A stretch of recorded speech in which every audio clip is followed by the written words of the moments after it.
ایک بہن ہمارے ساتھ اس وقت موجود ہے. میں چاہتا ہوں کہ اس ویڈیو کو بڑے پیمانے پہ لوگ دیکھیں اور تمام لوگوں تک پہنچائیں. یہ بہن جو ہے رامبن سے وابستہ ہیں, ڈسٹرکٹ رامبن سے, چندرکوٹ سے, اور ان کی کچھ عرضیں ہیں اور ان کا کچھ کہنا ہے وہ ضرور آپ تک پہنچانے کی کوشش کریں گے. سب سے پہلے جتنے بھی لوگ اس وقت مجھے دیکھ رہے ہیں وہ ان کو میں یہ ضرور بتانا چاہوں گا کہ یہ باقاعدہ طور پر اس وقت 95% دیکھ نہیں سکتی ہیں آنکھوں سے, اور ان کی آنکھوں کی بینائی جو ہے وہ بچپن میں کچھ حادثہ ایسا ہوا جس کے بعد ان کی آنکھوں کی بینائی جو ہے وہ چلی گئی.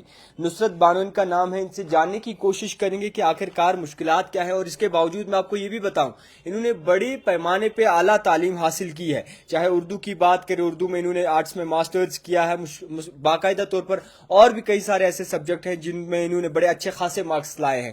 نصرت جی بہت شکریہ وقت دینے کے لیے. ہمیں یہ پتہ چلا حال ہی میں کہ آپ کی آنکھوں کی بینائی جو ہے وہ پوری نہیں ہے, پھر بھی آپ سے جانیں گے کہ سب سے پہلے آپ کیا کچھ درخواست دینا چاہتی ہیں. تمام لوگ آپ کو اس وقت لائیو دیکھ رہے ہیں. جی ہاں, میرا نام نصرت بانو ہے. میں ڈسٹرکٹ رامبن سے ہوں, علاقہ چندرکوٹ سے ہوں, بلانگ کرتی ہوں علی نگر کنفر محلہ سے.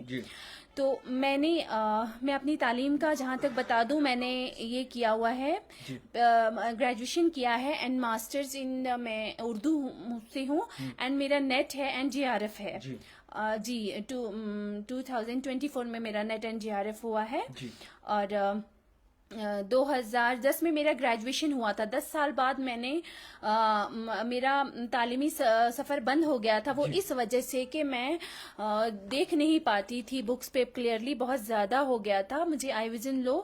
لیکن پھر with help of audio material Android mobile کی وجہ سے پھر میں اپنا تعلیمی سفر آگے کنٹینیو میں نے کیا, اور اس کے بعد میں نے نیٹ اینڈ GRF کیا. ابھی میں PhD ریسرچ کے لیے آگے اپلائی کیا تھا میں نے کشمیر یونیورسٹی میں اس وقت. جی, تو کیا مشکلات کیا آ رہی ہیں آپ کو, کہاں پہ آپ کو پریشانیاں؟ آج مجھے مشکل اس بات کی ہے, میں آج حضرت بل کشمیر یونیورسٹی میں اپنا فارم میں نے لگایا تھا, اور میں نیٹ اینڈ GRF ہوں. میں بیٹھی ہوئی تھی ان بچوں کے ساتھ, سب کے ساتھ, لیکن میرا یہ ماننا ہے, میرا یہ کہنا ہے کہ اگر آپ کے پاس 3 سیٹیں ہیں, آپ کے پاس کشمیر یونیورسٹی کے پاس, حضرت بل کے پاس اگر 3 سیٹیں ہیں تو آپ کو 2 نارمل بچے لینے چاہیے, ٹھیک ہے, جو ویژولی صحیح ہیں, ہے نا.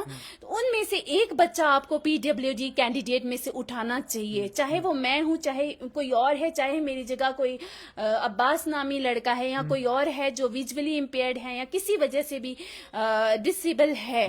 تو کیونکہ یہ ڈسیبل کا ایک بہت بڑا حق ہے جو پامال ہو رہا ہے, اور اس کے لیے جموں سے ایڈوکیٹ احتشام نے بھی کہا تھا کہ PWD کا جو حق ہے وہ پامال ہو رہا ہے.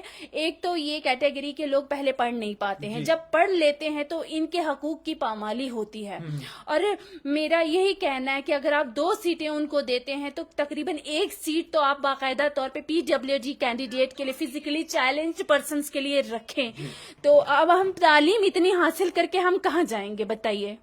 اچھا, آپ کو جس طریقے سے اپنی تعلیم حاصل کی ہے, بہت مشکل ہوتا ہے کہ والدین کا ساتھ ہو, بڑی مشکلاتیں آتی ہیں راستے میں.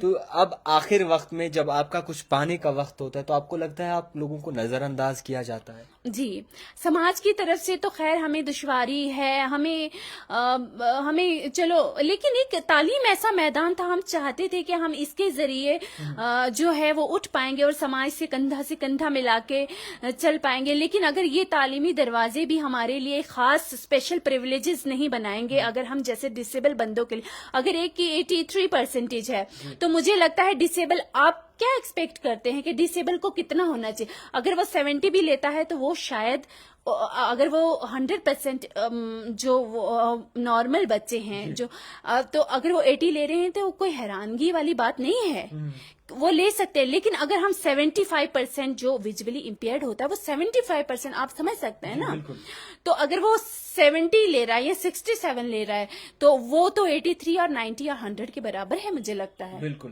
As per the right of Indian right article 16 right to equality ہونا چاہیے. لیکن ایز پر فار ایبلٹی کے حساب سے, اگر اس کی ایبلٹی اتنی ہی ہے, وہ 75% ڈسیبل ہے, تو اگر وہ 67% لے رہا ہے تو پھر اس حساب سے اس کو PhD میں ایڈمیشن ملنا چاہیے. آج میں اسی پرابلم کو فیس کر رہی ہوں. اور ابھی آپ کی کیا جو ہے گزارش رہے گی، اپیل رہے گی میری اعلیٰ حکمرانوں سے؟ جتنی بھی اس وقت لوگ آپ کو دیکھ رہے ہیں ان تک کیا گزارش رہے گی، اور جموں کشمیر انتظامیہ دوارا کیا؟ میری سرکار سے یہی اپیل رہے گی کہ مجھے پی ایچ ڈی میں ایڈمیشن دیا جائے ایز فار اس وجہ سے کہ میں ایک فزیکلی چیلنجڈ پرسن ہوں جو اتنا چیلنجز کا سفر کر کے یہاں تک پہنچی ہے. اور صرف میں ہی نہیں بلکہ آگے بھی اگر فارم بھرے جاتے ہیں جموں یونیورسٹی یا کشمیر یونیورسٹی میں کہیں بھی، تو ان کے لیے اگر 3 سیٹیں آپ کے پاس ہے تو دو نارمل کے کھاتے میں جانی چاہیے اور ایک پی ڈبلیو ڈی جو فزیکلی چیلنجڈ پرسن ہے اس کے کھاتے میں جانی چاہیے.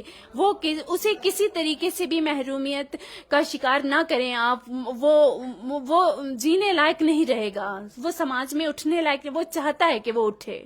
اچھا، آپ جہاں سے بلانگ کرتی ہیں، آپ کا جو ایریا آتا ہے رامبن ڈسٹرکٹ آتا ہے آپ کا، چندرکوٹ وغیرہ سے آپ رہتی ہیں، تو آپ کو لگتا ہے کہ آپ کے ڈسٹرکٹ میں جتنے بھی لوگ رہتے ہیں، آپ کے ایریا میں جتنے بھی لوگ رہتے ہیں، نہ وہ جموں ان کو پریورٹی دیتا ہے، نہ کشمیر انہیں پریورٹی دیتا ہے پڑھائی کے معاملے میں؟